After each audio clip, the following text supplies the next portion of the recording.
যে মুকুলগুলো ধরেছিল আমের, সে আমগুলো ঝরে পড়ে গেল। অনেক কটা রাস্তার ধারে যে ঘরগুলো মানে দোকানগুলো ছিল, তিরপাল টাঙা মানে পলিথিন ছিল, অথচ চটের বস্তাগুলো ছিল, সেগুলোকে উঠিয়ে রেখে কোথায় ফেলে দিল একদম ঠিক নেই। না, আমি সেই ভিডিওতে আমি আপনাদের কাছে পোস্ট করেছি না, ঠিক আব্বাস সিদ্দিকী ভাইজানের বাড়ির সামনে।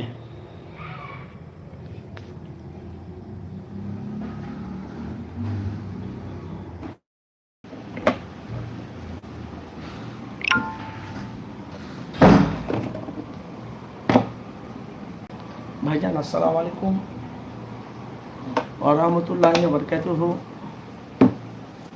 দেশ বিদেশ থেকে যারা যারা আমার লাইভটি দেখছেন,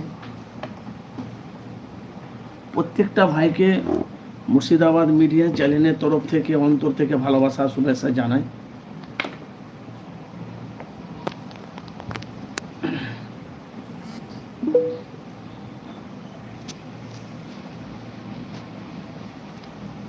একেবারে নতুন ফুটেজ ভাই। আজকে আমি আজকে ফুরফুরা শরীফের কথা বলছি, যেহেতু যেখানে আছি এখানে ভাই প্রচণ্ড আজকে ঝড় বৃষ্টি হয়েছে জানেন। মানে আজকে আপনারা জানেন যে মাহে রমজান মাস, রোজা করে আছি, তার সাথে সাথে রোজা করে এখানে কিন্তু হালিম কিন্তু বিখ্যাত হয় জানেন। আমাদের মুর্শিদাবাদে হালিমটা পাওয়া যায় না। যে রোজার মাসে যে বিরাটফুলি একটা তেলে ভাজা জিনিস আমাদের মুর্শিদাবাদের পছন্দ করে, সারা পশ্চিমবাংলার মানুষই রোজার মাসে রোজা সে ইফতার করে পর একটা একটু মুখরোচক খাবারটা মানে একটু মানুষ স্পেট মানে একটু ভালোবাসে।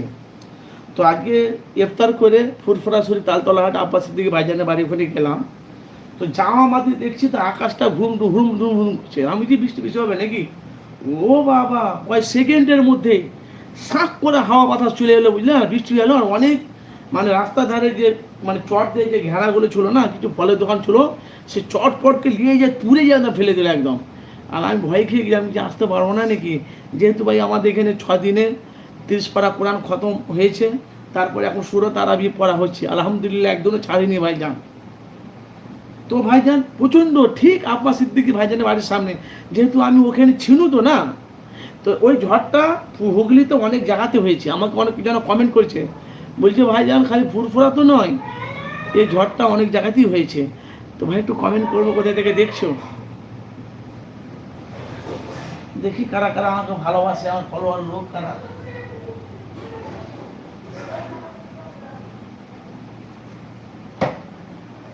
ভাই একটু কমেন্ট করে দেখি তো কারা কারা দেখছে, কারা আমার ভালোবাসার মানুষ। ভাই একটু কমেন্ট করো দেখি আমার ভালোবাসার মানুষ কারা।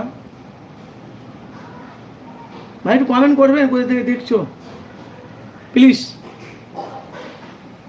সামনে ভাই বিধানসভা ভোট, বুঝলেন তো। তো অনেক গাছে ভাই আমাদের এখানে গাছে আম ধরে ছিল, বুঝলেন, আম গাছে আম মানে মুকুল হয়ে আম ধরে গেছিলো ভাইজান জানেন। অনেক আমগুলো ঝরে পড়ে গেল, মানে মনটা খুব খারাপ জানেন। অনেক মানে যতটি গাছে আম ধরেছিল পুরো গাছে পুরো আম ছেয়ে গেছিলো একদম। মানে 3% না, মানে 5%-এর 3% পড়ে গেছে, আর 2% আছে। এই বড় বড় আম হয় জানেন, পড়ে গেল। এতে আমি যখন লাইভ দিচ্ছি, লাইভে আমাদের এখানে পেছনে, আমি তো উপর দোতলা থেকে লাইভ দিচ্ছি আপনাদের কাছে। তো ভাই কী হবে, যা আছে কপালে।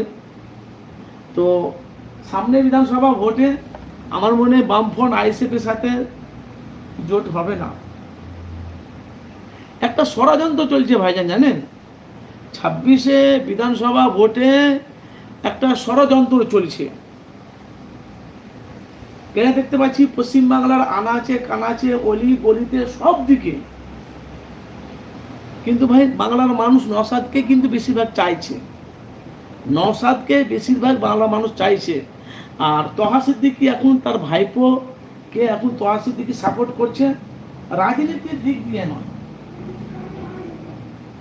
রাজনীতির দিক দিয়ে নয়, ওনার কর্ম দেখে, ওনার কাজ দেখে, ওনার ব্যবহার দেখে, ওনার চরিত্র দেখে, মানুষের পাশে থেকে যেভাবে কাজ করছে, এই জন্য তোহা সিদ্দিকী ওনাকে সাপোর্ট করছে। তোহা সিদ্দিকী বলছে আমার ভাইপোর দিকে কেউ যদি আঙুল তুলে তার আঙুলকে ভেঙে দেবো। কেন? ওর ভাইপো না, আপন নিজের লোক তো না, রাজনীতির দিক দিয়ে ওনাকে সাপোর্ট করে না। এ কথাও বলছে, এখনো বলছে, কখনো বলছে।